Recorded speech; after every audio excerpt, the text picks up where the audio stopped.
ನಮಸ್ಕಾರ ಸ್ನೇಹಿತರೆ, HK TV Kannada channel ವೀಕ್ಷಕರಿಗೆ ಪ್ರೀತಿಯ ಸ್ವಾಗತ.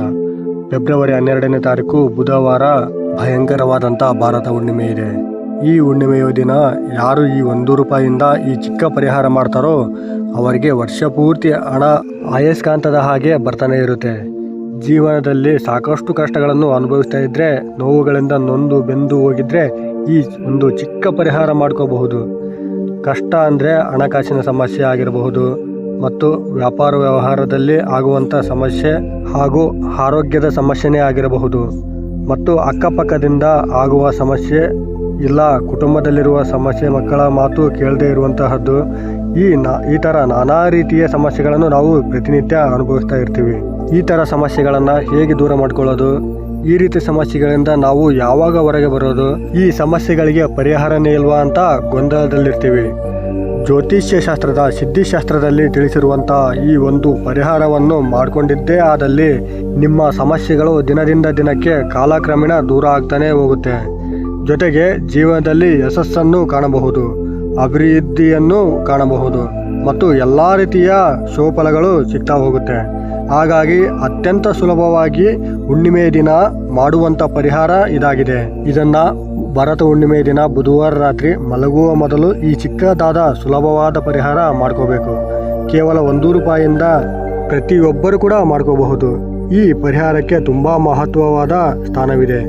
ಸಿದ್ಧಿಶಾಸ್ತ್ರದ ಪ್ರಕಾರ ಜನರು ಈ ತಂತ್ರವನ್ನು ತಿಳ್ಕೊಂಡು ಮಾಡಿ ಸಾಕಷ್ಟು ಜನರು ಪ್ರಯೋಜನವನ್ನು ಪಡ್ಕೊಂಡು ಪ್ರಗತಿಯನ್ನು ಕಂಡಿದ್ದಾರೆ. ತಲಾಂತರದಿಂದ ಬಂದಿರುವಂಥ ಈ ಒಂದು ತಂತ್ರವನ್ನು ನೀವೇನಾದರೂ ಮಾಡಿದ್ದೇ ಆದರೆ ನಿಮ್ಮ ಅದೃಷ್ಟವೇ ಬದಲಾಗಿ ಕೋಟ್ಯಾಧಿಪತಿ ಆಗಬಹುದು. ಪೂರ್ವಿಕರು ಸಾಕಷ್ಟು ಜನ ಈ ತಂತ್ರವನ್ನು ಮಾಡಿ ಪ್ರಯೋಜನ ಪಡೆದು ಆ ನಂತರ ಸಿದ್ಧಿಶಾಸ್ತ್ರದಲ್ಲಿ ಈ ತಂತ್ರವನ್ನು ತಿಳಿಸಿಕೊಟ್ಟಿದ್ದಾರೆ. ಈ ತಂತ್ರದಿಂದ ನಿಮ್ಮ ಎಲ್ಲ ಕಷ್ಟಗಳು ದೂರವಾಗುತ್ತೆ. ಮನೆಯಲ್ಲಿ ಲಕ್ಷ್ಮಿ ನೆಲೆಸಬೇಕು, ಮನೆಗೆ ಧನಾಗಮನ ಆಗಬೇಕು, ಮನೆಯಲ್ಲಿ ಹಣಕಾಸಿನ ಸಮಸ್ಯೆ ನಿವಾರಣೆಯಾಗಬೇಕು, ಆರೋಗ್ಯ ಸಮಸ್ಯೆ ದೂರವಾಗಬೇಕು ಅಂದರೆ ಈ ತಂತ್ರ ಬಹಳ ಶಕ್ತಿ ಮತ್ತು ಮಹತ್ವವನ್ನು ಹೊಂದಿದೆ. ಇದು ನಿಮಗೆ ಒಂದು ಒಳ್ಳೆಯ ಉಪಯೋಗವನ್ನು ತಂದುಕೊಡುತ್ತೆ. ಈ ತಂತ್ರವನ್ನು ತಿಳಿಯುವುದಕ್ಕಿಂತ ಮೊದಲು ನೀವೇನಾದರೂ ನಮ್ಮ ಚಾನಲನ್ನು ಸಬ್ಸ್ಕ್ರೈಬ್ ಮಾಡದೆ ನೋಡ್ತಿದ್ರೆ ಈ ವಿಡಿಯೋಗೆ ಒಂದು ಲೈಕ್ ಕೊಟ್ಟು ನಮ್ಮ ಚಾನಲನ್ನು ಸಬ್ಸ್ಕ್ರೈಬ್ ಮಾಡ್ಕೊಳ್ಳಿ. ಮತ್ತು ತಾಯಿ ಲಕ್ಷ್ಮೀದೇವಿಯ ಆಶೀರ್ವಾದ ಸದಾ ನಿಮ್ಮ ಮೇಲೆ ಇರಬೇಕಂತ ಬಯಸಿದ್ರೆ ಓಂ ನಮೋ ಶ್ರೀ ಲಕ್ಷ್ಮೀದೇವಿಯೇ ನಮಃ ಅಂತ ಕಮೆಂಟ್ ಮಾಡದೆ ಮರಿಬೇಡಿ. ಈ ವಿಡಿಯೋ ಎಲ್ರಿಗೂ ತುಂಬ ಉಪಯೋಗ ಆಗುತ್ತೆ, ಸ್ಕಿಪ್ ಮಾಡದೆ ಕೊನೆವರೆಗೂ ನೋಡಿ. ಎಲ್ಲರೂ ಅಂದ್ಕೊಳ್ತಾ ಇರ್ತಾರೆ ದಿನದಿಂದ ದಿನಕ್ಕೆ ಸಮಸ್ಯೆಗಳು ಜಾಸ್ತಿ ಆಗುತ್ತೆ, ಕಡಿಮೆ ಅಂತೂ ಆಗ್ತಾ ಇಲ್ಲ, ಯಾವುದರಲ್ಲೂ ಅಭಿವೃದ್ಧಿಯನ್ನು ಕಾಣ್ತಿಲ್ಲ, ಹಣಕಾಸಿನ ಸಮಸ್ಯೆ ತುಂಬ ಆಗ್ತಿದೆ, ಮನೆಯಲ್ಲಿ ಯಾರೂ ಮಾತು ಕೇಳ್ತಿಲ್ಲ, ಏನು ಮಾಡೋದು ಅಂತ ಗೊಂದಲದಲ್ಲಿ ಇರೋರಿಗೋಸ್ಕರನೇ ಸಿದ್ಧಿಶಾಸ್ತ್ರದಲ್ಲಿ ಈ ಪರಿಹಾರವನ್ನು ತಿಳಿಸ್ಕೊಡುತ್ತಿದ್ದಾರೆ. ಹಾಗಾಗಿ ಈ ಚಿಕ್ಕ ಪರಿಹಾರವನ್ನು ಹುಣ್ಣಿಮೆಯೆಂದು ಮಾತ್ರ ಮಾಡ್ಕೋಬೇಕು. ಯಾವ ಹುಣ್ಣಿಮೆ ಆದರೂ ಪರವಾಗಿಲ್ಲ. ಭಾರತ ಹುಣ್ಣಿಮೆಯ ದಿನ ಮಾಡುವಂಥ ಈ ಕಾರ್ಯ ಅತ್ಯಂತ ಶುಭಫಲ ನೀಡುತ್ತೆ.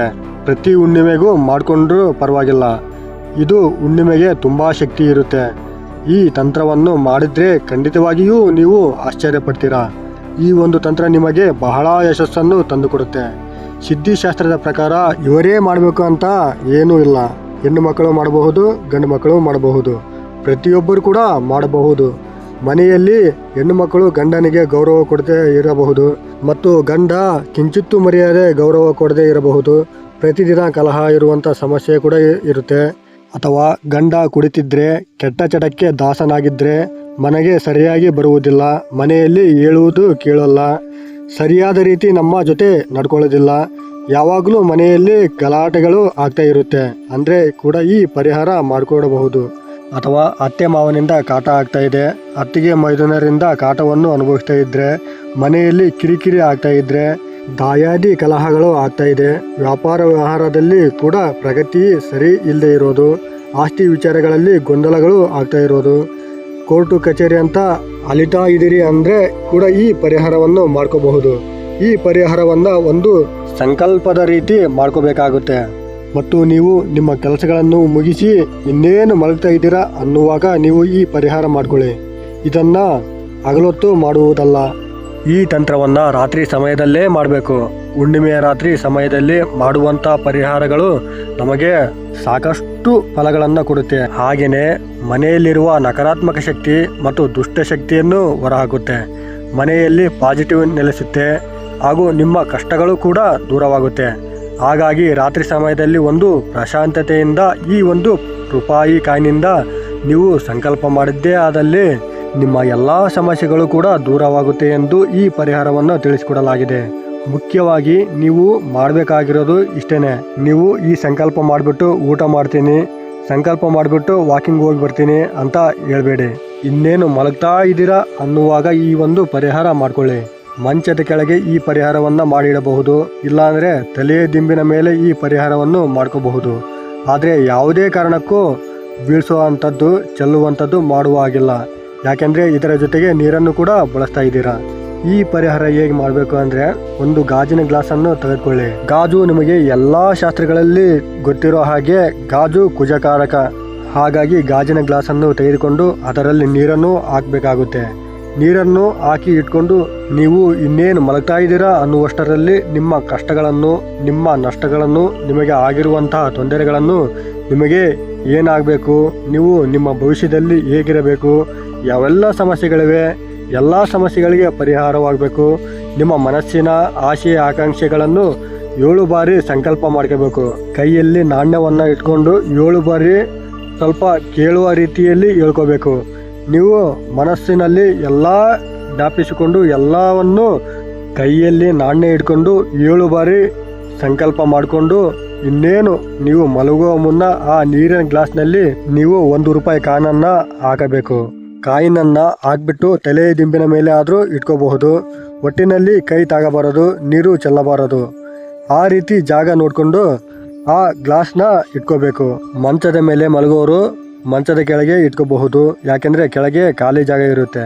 ಇಲ್ಲ ಮಂಚ ಇಲ್ಲದೆ ಮಲಗೋರು ತಲೆ ದಿಂಬಿನ ಮೇಲೆ ಕೈ ತಾಗದೆ ನೀರು ಚೆಲ್ಲದ ಹಾಗೆ ಇಟ್ಕೋಬೇಕು. ಈ ರೀತಿ ನೀವು ಪರಿಹಾರ ಮಾಡಿಕೊಂಡ್ರೆ ರಾತ್ರೋರಾತ್ರಿ ನಿಮ್ಮ ಸಮಸ್ಯೆಗಳು ಎಲ್ಲ ದೂರವಾಗುತ್ತೆ. ಅಂದರೆ ಒಂದು ದಿನಕ್ಕಲ್ಲ, ಕಾಲಕ್ರಮೇಣ ದಿನದಿಂದ ದಿನಕ್ಕೆ ನಿಮ್ಮ ಕಷ್ಟಗಳು ದೂರವಾಗ್ತಾ ಹೋಗುತ್ತೆ. ಇದನ್ನು 3 ರಿಂದ 4 ಹುಣ್ಣಿಮೆ ಈ ಪರಿಹಾರ ಮಾಡಿದರೆ ಇದರ ರಿಸಲ್ಟ್ ನಿಮಗೆ ಗೊತ್ತಾಗುತ್ತೆ. ತುಂಬ ಬದಲಾವಣೆ ಆಗ್ತಾ ಹೋಗುತ್ತೆ. ನೀವು ಜೀವನದಲ್ಲಿ ಹಣಕಾಸಿನಲ್ಲಿ ಅಭಿವೃದ್ಧಿ ಆಗ್ತಾ ಹೋಗುತ್ತೆ. ಮತ್ತು ಆ ನೀರನ್ನು ನೀವು ಬೆಳಗ್ಗೆ ಎದ್ದ ತಕ್ಷಣ ಯಾವುದಾದರೂ ಹಸಿರು ಗಿಡಕ್ಕೆ ಚೆಲ್ಲಬೇಕು. ತುಳಸಿ ಗಿಡಕ್ಕೆ ಚೆಲ್ಲಿದರೆ ತುಂಬ ಒಳ್ಳೆಯದಾಗುತ್ತೆ. ತುಳಸಿ ಗಿಡ ಇಲ್ಲ ಅಂದರೆ ಯಾವುದಾದ್ರೂ ಹಸಿರು ಗಿಡಕ್ಕೆ ಚೆಲ್ಲಬೇಕು. ಮತ್ತು ಆ 1 ರೂಪಾಯಿ ನಾಣ್ಯವನ್ನು ನೀವು ಪರ್ಸಿನಲ್ಲಿ ಇಟ್ಕೋಬೇಕು. ಮತ್ತು ಆ 1 ರೂಪಾಯಿ ನಾಣ್ಯದಿಂದ 10 ರೂಪಾಯಿ ಇಲ್ಲ 20 ರೂಪಾಯಿ ನೋಟಿಗೆ ಅಥವಾ ಯಾವ ನೋಟಾದರೂ ಪರವಾಗಿಲ್ಲ ಮುಟ್ಟಿಸಿ ಅದನ್ನು ಯಾರಿಗಾದರೂ ಅಗತ್ಯ ಇರುವವರಿಗೆ ದಾನ ಮಾಡಿ. ಇಲ್ಲ ಅಂದರೆ ಅದರಿಂದ ಊಟವನ್ನು ತೆಗೆದುಕೊಂಡು ಆ ಊಟ ಯಾರಿಗೆ ಅವಶ್ಯಕತೆ ಇರುತ್ತೋ, ಯಾರಿಗೆ ಅಗತ್ಯ ಇರುತ್ತೋ ಅವರಿಗೆ ದಾನ ಮಾಡಿ. ಈ ರೀತಿ ನೀವೇನಾದರೂ ಮಾಡಿದ್ದೇ ಆದಲ್ಲಿ ನಿಮ್ಮ ಕರ್ಮಫಲ ದೂರವಾಗುವುದು ಖಚಿತ. ಅದರಿಂದ ಒಳ್ಳೆ ಫಲ ಸಿಗುತ್ತೆ. ಅದರಿಂದ ಫಲವನ್ನು ನೀವು ಕಾಣ್ತಾನೆ ಹೋಗ್ತೀರಾ ಮತ್ತು ಅನುಭವಿಸ್ತಾನೆ ಇರ್ತೀರಾ. ಜೀವನದಲ್ಲಿ ಎಲ್ಲದರಲ್ಲೂ ಪ್ರಗತಿಯನ್ನು ಕಾಣ್ತಾ ಹೋಗ್ತೀರಾ. ನೋಡಿದ್ರಲ್ಲ ಸ್ನೇಹಿತರೆ, ಈ ಮಾಹಿತಿ ನಿಮಗೆ ಇಷ್ಟ ಆಗಿದೆ ಅಂತ ಅಂದ್ಕೊಂಡಿದ್ದೀವಿ. ಇಷ್ಟ ಆಗಿದ್ರೆ ದಯವಿಟ್ಟು ಈ ವಿಡಿಯೋಗೆ ಒಂದು ಲೈಕ್ ಕೊಡಿ. ಇನ್ನೂ ಹೆಚ್ಚಿನ ಮಾಹಿತಿಯಾಗಿ ನಮ್ಮ HK TV ಕನ್ನಡ ಚಾನಲನ್ನು ಸಬ್ಸ್ಕ್ರೈಬ್ ಮಾಡಿಕೊಳ್ಳ್ರಿ. ಸಾಧ್ಯವಾದರೆ ಈ ವಿಡಿಯೋನು ನಿಮ್ಮ ಫ್ರೆಂಡ್ಸ್, ಫ್ಯಾಮಿಲಿ ಹಾಗೂ ಗ್ರೂಪ್ಗಳಿಗೆ ಶೇರ್ ಮಾಡಿ. ನೀವು ಶೇರ್ ಮಾಡುವುದರಿಂದ ಅವರಿಗೂ ನಿಮ್ಮಿಂದ ಒಳ್ಳೆಯದಾಗಬಹುದು. ವಿಡಿಯೋ ನೋಡಿದ್ದಕ್ಕೆ ಧನ್ಯವಾದ.